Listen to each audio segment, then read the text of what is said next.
I've come to Camden for this episode of Capital Culture, and there's a very good reason for that. This one is all about London's live music, and what better place to talk about that than here at the Dublin Castle. Yes, it's a pub, but it's also a music venue that's been going since the mid-1970s. And in there are four very special guests who I'm hoping have got some stories to tell.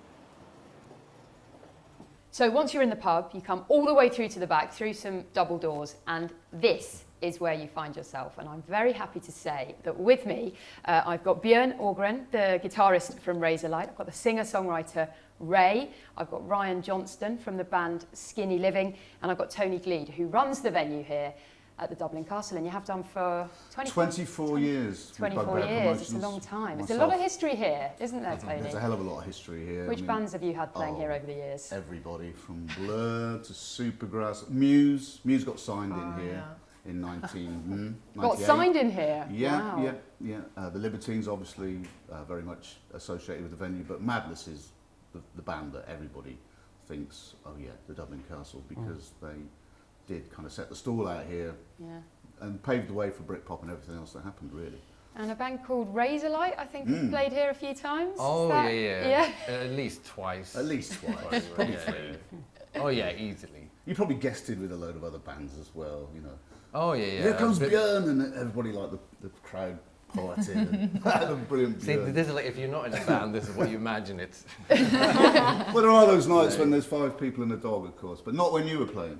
Not when you No, it was never. nuts when we were here. Yeah, absolutely. And I played again with Lucy Rose, and it was really great. Right, there you go. Too. See? So it's, you know, like, you just end up coming back again and again. It's always, and it's a great place. I used to drink in here as well, quite a lot. So Did you play here before the band got big? With Razorlight? Yeah, with Razorlight. Yeah, well, it was on like, As because you were we're like, making your name. you know, Johnny's just always been around, you know, I mean, he grew up around here.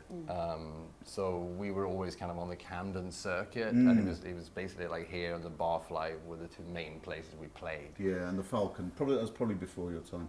But Yeah, the Dublin before us. Castle and the Barfly, definitely when you go sort of late 90s, noughties, those were the places you had to play. And we had like, you know, we had 1 gig a month starting out, and it's so important because like you can't like rehearse, like a gig's like 50 rehearsals, you know. It's like you get the adrenaline going, and you don't, it's just not the same, and you get so much better at playing together and hearing, and like a lot of the time you can't really hear on the small ones because there's just one monitor, and the vocalist has to have the monitor because otherwise you can't do anything if you can't hear yourself. So it's like you really like hone your skill, and it's after a gig you're like, and trying out the songs in front of people. Feedback from the crowd. Well, Ryan, you actually recorded an album on this stage not very long ago. Did you? A couple of months back, Wow. Brilliant. Yeah, How was that? Amazing experience. Yeah. It's the first time we've ever recorded like a full set of our songs live. We haven't even released the proper album yet, so it was amazing to do that. The energy was crazy in here as well. So. And there's nowhere to hide. Like everything you play is like it's just there. Yeah. So Raye, you the odd one out here. You're the only one that's not played at the Dublin Castle. I've not played at the Dublin Castle. Well, now's the time. I was going to say now's the time to organise it. Absolutely. Let's get it done. My people will speak to your people. No, actually, I need a venue because I need a venue. I want to do a small intimate show really soon. Perfect. So let's just do it here. Excellent. Perfect. Let's talk after. Yeah, no. If you want like a fun room and just let your hair down for a night, I it's think. beautiful. Oh my God, that's Well, it's real. awesome. You know, It is, and you can there's see a lot it of as soon as you places walk now in. that are a little bit antiseptic, a little bit, you know. Whereas the Dublin Castle, it's a proper pub. It's a proper pub venue. It's got Sticky all that. floor. Sticky floor, but it does get clean. It's not sticky today. This is the cleanest I've ever seen it. This is like, You know, broken guitar strings. This is the stuff. That's authentic. Authenticity. Right there. Authenticity. no, I mean, if I imagine a gig venue in my head, this is what I see. Yeah. But it's attached to quite a nice pub as well, which is like, Yeah. great. There's like a pub. venue. Yeah, no, I just. It'd be great if you came and played. Seriously. Let's do it. Actually, Let's seriously do it. down. Fabulous. Look at that. It's happened. The deal's been done. Right here, Capital Culture. Raye, where was the first solo gig you ever played in London? Oh, I You think remember? it was Hoxton Bar and Kitchen. Okay. Maybe before that it was St George's Pub or something, somewhere in West London. Okay. I've done so many little venues, you know, like XOYO. Yeah. Shoreditch. Yeah. Village Underground. That's obviously not a little one, but it's you know, insane the energy of being able to basically be in a small room and see your fans. You can see every single facial expression. You can hear every single lyric that's being sung back to you.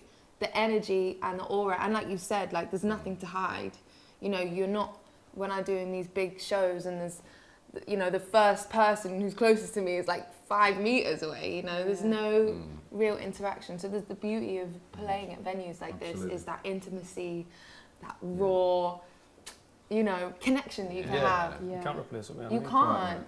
Yeah, because a gig's like a communion, right? It's a bunch of people that you get to, and it's like a common feeling kind of thing. Yeah. And when you're in a room like this, and it's, you know, the communication is just it's almost like a religious experience. Yeah, it is. Yeah. I mean, it's similar to and meeting for people, and there's, new you know, everybody fans- is, you know, you're going, getting an emotion together. Well, exactly. And for your fans, is it like, you know, imagine being so close to somebody who has helped you. Like, you know, I remember my first concerts, and it's like the most incredible, moving experience. Oh yeah. Those are the gigs that inspire you to continue on with music, Right. and I would absolutely. always Yeah, I remember rather my go to first a- proper gig. A small Paradise. gig. Absolutely. Just so much more fun. You get so much more out of it. Because I'm here all the time doing gigs. I mean, I very rarely go to. I don't have to go to other gigs very I much. mean, you have them right on your doorstep. I get Everybody my comes gig through kicks. here anyway. Yeah. So. Yeah. Come in here and occasionally go into other comparable sort of places. I don't really feel. Occasionally, I'll go and see a big show in a big hall, but it doesn't do it for me. It seems strange then, in a way. There was a report out last year, it was an MP's report, but it said that more and more people are going to big gigs and festivals, Yes. but small and medium-sized We're venues suffering. are really struggling. Suffering. So what are the big Well, challenges, I that's suppose, of running a because- small venue?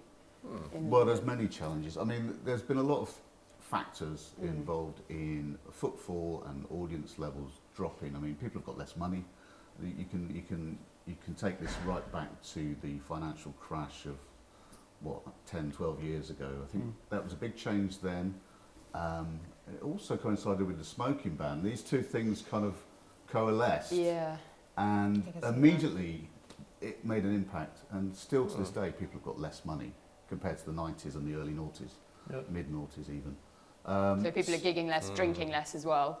Yeah, it's hard. You know, you can't afford to go out every night. Back in the 90s and noughties, this place would be packed, you know, on a Monday night as a Friday night. Quite often. It still can be, obviously, if you've got a good name. Hello. But you know, it's much.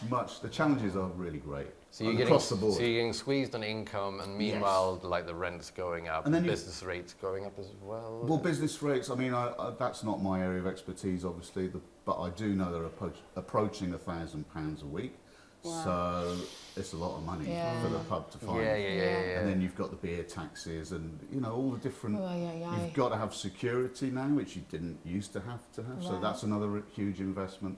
So you've got all these things squeezing so everybody involved in the chain of putting on a live night of music at this level. Has it been tough over the last It's 10 been years? Have really you ever tough. thought about The throwing the last- towel in? Oh yeah, loads of times. I mean, we used to run an office, so I mean, I do sort of know about business rates and things. From when we had an office, we employed regular people to man the office, you know, and gradually from sort of 2009, 10 onwards, you had to make adjustments and reassess how you work your promotions because, you know, there just isn't the financial oil in the machine to deliver that anymore. So you have to work from home, we do anyway, and a lot of people do now, putting on gigs. And, you know, it's much more cottage industry type now. Well, lots of iconic venues have gone from London, particularly Soho, over the last few years. There's been the Astoria, the Borderline last year, Massive. Madame Jojo's. And yet, City Hall they actually say, last year for the first time since, I think it was 2007, there's more grassroots music venues than there has been. I think there's 100 now, and that's the first time there's been an increase since 2007. And there are some new venues. You've got Earth in Hackney. There's Venues do a come Peckham and go. Audio. I mean, Yeah. So It's the bands and like artists and like that's the music will always be there. Yeah. There's always gonna be somewhere you can one would play. hope so. Yeah. But then because Something I I'm think it comes down to as well is how much everything in music has changed over the last 5-10 years alone.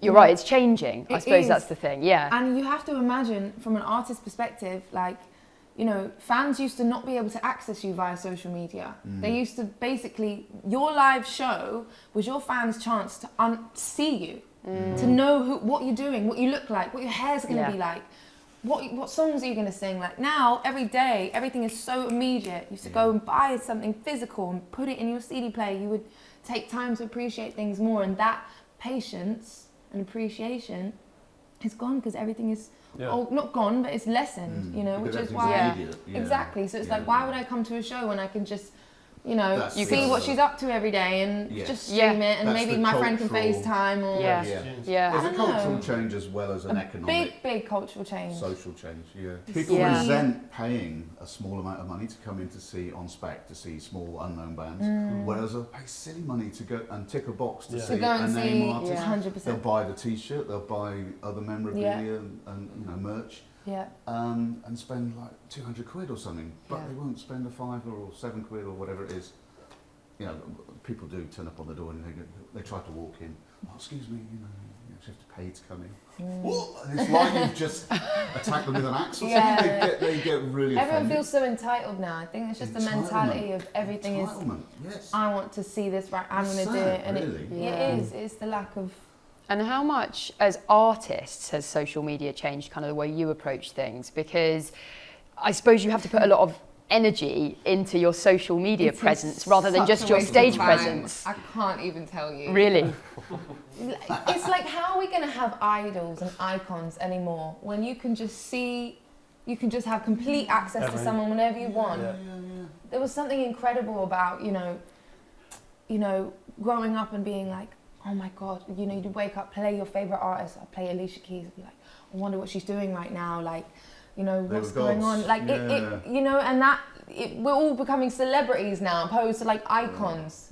Does that make sense? I understand what you're saying, And is it also because when you don't have as much, you know, before the social media that you were saying, then you can kind of imagine, you didn't know exactly what they were like or what their house looked like. You can kind of imagine and then make them just a little bit more your favorite More pop than- star. yeah, And yeah. like, Well, exactly. you know, being It's able the to illusion project everyone things wants what they onto- can't have. Yeah, Yeah. like Bit I of said, with mystery. icons, Bit of mystery. Yeah, mystery. Yeah. When you Yeah. can't have it, Yeah, you don't know yeah. what's going on. It's like a Yeah. girlfriend. If you've got someone texting you every day, like da da da da da, and there's access, but if there's no response and you don't know what's going on, it's like, Yeah. you know. And like I said, with icons, like icons, Serious. we need to be able to project ourselves onto icons as well. Yeah. And then when you have the constant thing of, well, the icon projecting onto you, and then it doesn't work like it Yeah. should. Kind of. Yeah. But you have to do Yeah. it, right? You can't survive without you it. don't have a choice nowadays. Yeah. It's Yeah. like also 50% of revenue of an artist's revenue is like brand partnerships, deals that involve social media. Is Are you that where it's crazy? at now? Are you crazy? Like, that's why, you know, your I'm Instagram like is your brand. ancient in this, now. you know, I'm before what came before what is now kind of thing. I'm It from sucks the- now, let me tell you that. It sucks. And I'm not being ungrateful, but you know, sometimes as artists, you just want to be like, listen, I want to write an album. Like, I want to You have present no a music video time. to you. You have no time I to want do to perform a stuff. show. I don't want to be every day. Yeah. It is exhausting. Yeah. Definitely. If it wasn't for it, we wouldn't have a career. Me and the boys, like we wouldn't have got off the starting line because Crazy. we uploaded a couple of videos to Facebook and they just started to get loads of attention, which brought the right attention to us and gave us the opportunity for a career. So, When people Blessing and a but curse, it isn't is, it? it is a curse as Blessing well. and a curse. Everything that you say is right. It's exhausting and Yeah. it takes energy out of you whenever you want to be making what it is that you're actually good at, rather than being a face and being, like you say. But it's always been thus, but it would be different things in the past. The you know. bass player would have to It- get it the really van. is a now we have to blessing get and a the curse, bass though. player. Yeah. Essentially, You can what it access is. wider audiences. You can just promote your stuff for free to thousands of people. Yeah. But there is the commitment. Anyway. But then it Yeah. means there's loads of people that have that same ability, so it makes It there's so democratises much it. more Yeah. music out there. So Absolutely. There's loads of Yeah. music. There's loads of Does it music. make live shows less relevant, do you think? I think it makes them more relevant. yeah. Actually. Yeah, that would be good. I They think should there's be a- more relevant. And also the communion thing, like where people have, you know, you go and you get the release, and it's, you know. But if you the don't know people that, need that's But the That's the you're a thing. musician though. Like that's how we are fed.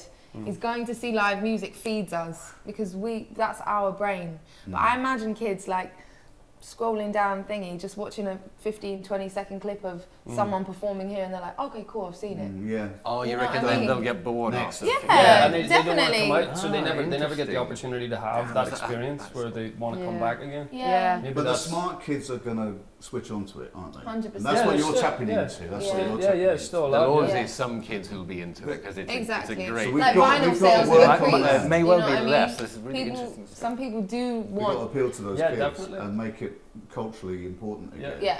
And at this grassroots level, you know, people have got to get back into going to see bands. I mean, but we don't get the support. I mean, if you go to the ballet or the opera or something like that, they don't have to pay any VAT on tickets, you know. Whereas for a rock gig, we have to pay VAT. They what? Yeah. I someone know, needs to I do know. something. this What? Yeah. from a very That's not nice. from an awkward mistake we had with an accountant a few years ago. We won't go into that, but it's true. that you don't have to pay VAT on high culture tickets, So, That's and they get This is like the ridiculous. and they get funding me from right the on. government Right. as well. We don't feel Right. believe our feminism is done, is it? How do we? That's not cool. so should there be more support There should be from more support from the government? But it's not gonna happen, is it? and it's These small things. It's not a lot that needs to happen. It's No.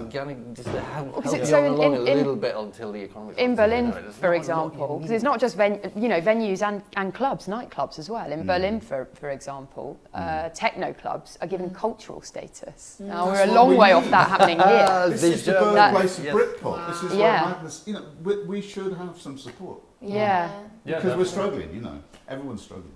The government says it has introduced a number of measures to support live music and brought in the Live Music Act to make it easier for promoters and venues to put on events for larger audiences. We need the support at this level, actually, not at, to put on bigger shows. Yeah. Yeah, we do. Like the VAT O2 thing would be Arena a is start, fine. wouldn't it? Shepherd's Yeah. Yeah, Bush Serena's fine. Yeah, surely Yeah. is okay. Brixton Academy Live surely Nation is are doing fine. fine. Yeah. Yeah. You know, all There's these things loads of- supported by big corporations. The economy is actually doing quite well. But Right. I mean, this is across the board. I don't want to get political, but all the money is concentrated at the top end, and it's not getting down. Trickle down doesn't really happen. I'm so shocked Oh, that they God, don't no. charge VAT on Yeah, like yeah. opera and like. That's But what yeah, I yeah, understand. yeah, If I've yeah. got that It's- wrong, That's really not. It's okay. a kind of I mean- cultural shift that's needed, isn't it? I mean, It's like The business rates are a direct result of austerity because all the councils have their budgets cut by Yeah. some by half, Yeah. and what you have to make up for that somehow. That's And like, right. well, what can we bring money in? Oh, business rates. Oh, wow, put them up Inevitably, there. yeah. So that is, It's a there's a very good point. straight line there. now at least two of you here I know are heading off on tour very soon. So I've just been talking about, it's not all doom and gloom, is it? You are going on tour and presumably people are going to come and see you. Yeah, yeah. Oh yeah. People still come to gigs, right? People still Yeah, enjoy definitely. it. How much have things changed, Björn? Because I came to see you probably 15 years ago when I was a no teenager, way. loads of times. Did you? Well, Massive that's- Razorlight fan. I used to think, probably still do, know every word to your first album, to Up All Night. But you know, gigs were a huge thing. It was really hard to get a ticket, and it was like a huge event. And you'd go with your friends, and you'd have an amazing time. It was a big night out. Do you still get the sense that it's the same? Is it the same kind of feel when you do big gigs, or has it changed? No, it's the same. A Good. gig is a gig. Yeah, when it's Yeah. just like a bunch of people in a room having good times with music, and I think that's the great thing. Like it's never going to go away, is No. it? There'll always be, because like for some, It's a need, actually. It's an actual. It's Yeah. almost like food. You need it. Yeah. You do. That's where my communion theory comes in. That it's like Good you're doing a thing with loads of people and you're having like an emotion together. And Yeah, it's a really true. human thing. I think we need that. Yeah, to Yeah. bond with definitely. people and things. Yeah. Yeah. Do you guys feel that people's bad experiences with ticket resale websites has put people off coming to live shows at all, or has I don't know, given people a lack of trust in the industry? I kind of feel like if a fan loves you enough to buy a ticket to your show, you know, obviously it's upsetting when things get messed up. And to be honest, bigger venues, that occurring causes like really, you know, you get angry, upset fans like on Twitter or whatever. But I think with small intimate venues, and there's only so reliable the internet can be. And oftentimes, you know, a lot of people will buy bulk tickets and then resell them on different sites. And how do you feel about that as an artist? To be honest, I couldn't care less as long as you come to my show and you make it there. Even if you've struggled to be there. You know, you have sometimes, I have crazy super fans who fly from like Malta or fly from somewhere from Paris, Amsterdam, just to be there for like 2 hours in some small little thing. I'm just like, I love that. I love you. And everyone in the crowd, I'm just grateful that you made it here, you know? Yeah. So obviously I do sympathise for how frustrating that might be and how it's been for me in the past trying to book something and it's gone wrong. But I think if that happened to me, you know, it wouldn't make me stop going to gigs. No. So like that's only if you don't just find gigs that entertaining. Yeah, exactly. Yeah, if you were like, why not? And then it goes wrong, you know. But you're gonna fans that really care will reach out to you, and I'm always checking my stuff, and I'll just be like, his guest list. You know, I'll take care of it. That's nice. Always.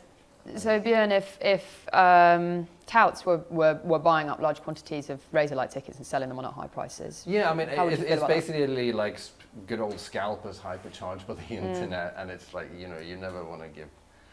But then, you know, they can be useful. I got to see Queens of the Stone Age at the bloody Mean Fiddler because there was this scalper hawking them for like 50 quid. Well, there you go. And that's what they would say. We're providing a service for people that can't get their tickets first time round. That's what, that's what they would say.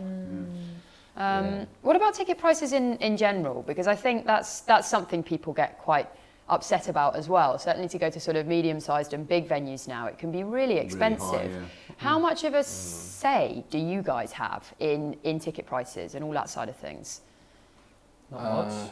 Like, there's a tiny bit you can move, but it's like, if you want to tour on a certain level, it's going to cost a certain amount. And then at this level, then you've got ultimate. You can say, no, listen, I want everyone to come in for £3. Yeah, you can go, what? And I go, all right then. You know, because we want to have a successful night, even if it's not financially that successful. We want to. It's a very different ball game than very different ball game. And also something I think people aren't aware of is artists don't start seeing profit until you reach venues where you're bringing enough people in. It's very true. And I think, so I did my first like headline tour maybe, was it 2 years ago? And I don't know if I broke even, maybe, because of my London show at Coco. But like the spend you have to have, especially because I want a full band, I'm not doing DJ, you know, there needs to be real music, you need to feel it. You know, I make sure I got my clothes, looking good and da-da-da-da-da. It's an investment. Yeah, it is. I'm sure we haven't actually broke even on 2 or 3 headline tours, and it's just you don't want to push the prices up so people have to spend silly money. No, exactly. So is that something? It's like I'm keeping the prices down. So that's something that's important to you. 100%. Yes. If you get because it doesn't seem to be important to everyone. Still eat, like then that would be sweet. Do you know what I mean? Yeah. But it just doesn't work like that. But you know, a lot of stadium gigs now, big headline stadium gigs, people charge £100 a ticket, and it's not accessible for people. I used to go to festivals for £100. That's right. Crazy. Yeah. I know. Yeah. When you are playing in a venue like this size, you know, everyone coming really, really loves you. You know. To go out, you understand? It's like obviously big shows, they're advertised everywhere, like top of the new Ticketmaster page, and you know, you have access to, so a gig like this, you know, you have to really, really adore the artist. So you have to take care as an artist, you've got to take care of your fans. Yeah. And how much of it goes to the artist? It probably varies, but you just said it's a while before you even break even. There's loads of costs. Pay the band. Yeah. Pay this. Pay this commission. Venue fee. Hiring the speakers sometimes, because a lot of venues don't even have the gear. Like, I can't tell you how much touring costs until you hit that margin where you're selling enough tickets. Yeah. Well, I'm just doing this only now. Like, it's crazy. Yeah. Wow. You know, 8 years in. Nuts. Yeah, it takes a while. So how do you guys think London is doing for music? There's loads of history, but are we still one of the best places in the world for music? Yeah? Probably, but I'm a bit, because this is kind of my adopted hometown. I moved here about 20 years ago from you know, Farmville, Sweden, essentially. The Swedes are lit though at songwriting. You know, I'll always be going to Sweden. Yeah. for It's songwriting. insane. Max Martin town. Oh yeah. No, it's crazy, Yeah. especially the songwriting thing. Very mathematical, symmetrical like writing. It's really amazing. Oh, is I it? learned I need to loads. look into it. Yeah. Ooh. But it was should. what I got here. Yeah, I just love this town, and it feels like lately it's kind of slowly dying, and it's sad.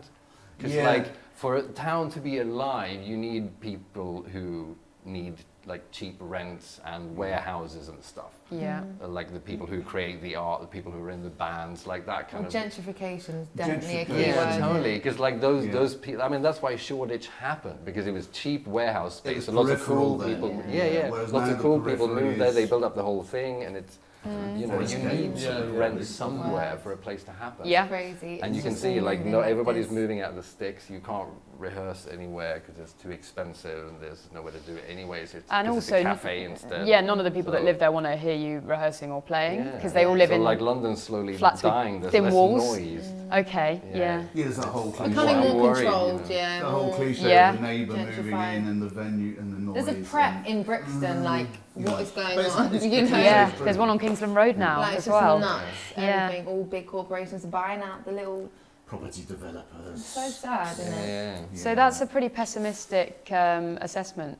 London's slowly Well, dying. you know, it on the- for seemed the like music. that a lot of the times before, you know, like in, Yeah. around 76. It's not and the dying, garbage I think we just strikes, have to you know, and then- adapt. Yeah, it's Okay, changing, it's yeah. changing. Oh yeah, We no, just have to London's not adapt to going the anywhere. change. No. Probably need to No, get but- back into I'm some warehouse type squat. You know what I mean? That Yeah. Get a bit more underground again and, And get kids it. Well, love you know, that. grime happened. but yeah. Grime is essentially Well, we're not punk. It's talking the about grime, same are we? thing. Grime It's, is Yeah. it's a kids vibrant talking thing. about But something that going is the on. thing, yeah. The scene, it definitely depends on the scene. Like with venues like this, it's heavy on indie sort of music and electric guitars, drum kits, all that sort of stuff. So Indies that become like the new jazz to a sense. isn't yeah, it? and in a way, Now that is a quote. That's going to be the headline of this whole chat. Indie is the new jazz. The genres go up and down. They do, they really do.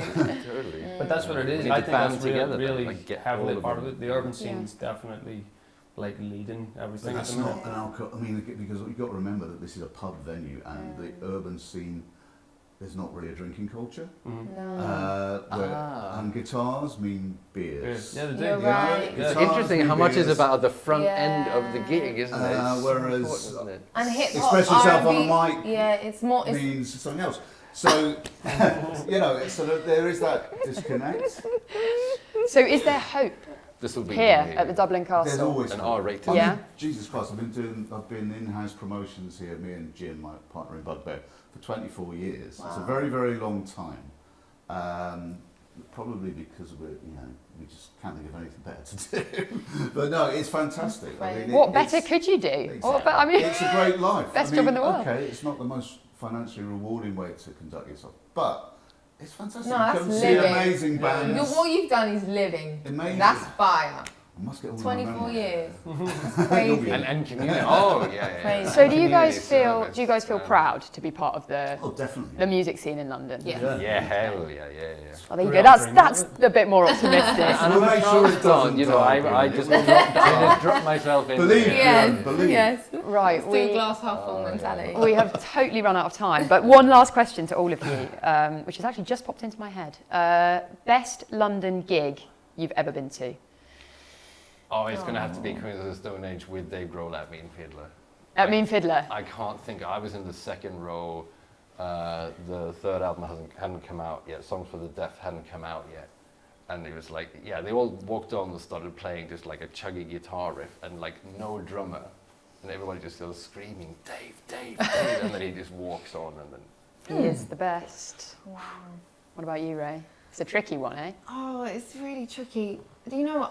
I love Ronnie Scott's, and I know that, you know,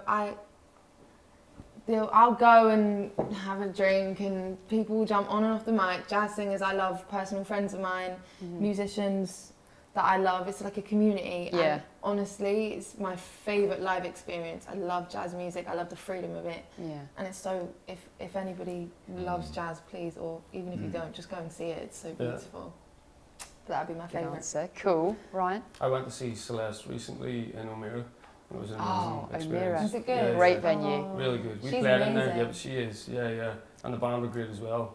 Proper mix of Same. sort of jazz, soul kind of Yeah. stuff. It was really, really special. Cool. Well, that's a great example of a venue that's opened. It's Yeah. Ben from Mumford & Sons, isn't Yeah, it? yeah, that's right. Runs O'Meara, but that's opened in the last few years and seems to be doing really well. Yeah. Yeah, So- that's like one of the few existing Yeah. venues. Come on. left. Yeah. Yeah. No, the Last Mumfords but not have been least. great. I would have to say it was when Madness came down here as the Danger Men about 10, it was probably 15 years ago. And and that was just an amazing week of gigs. The fact that Madness was squeezed onto that tiny stage with a brass section, about 15 people. That's And amazing. we're praying and hoping and praying that it's going to happen again one day. So, yeah. That's the Madness coolest in the Dublin answer. Castle. You get What the could be- prize. What could be better? Guys, thank you so much for talking to me. It's been a real pleasure. And thank you very much for watching. And we'll be back next time with Capital Culture. Bye.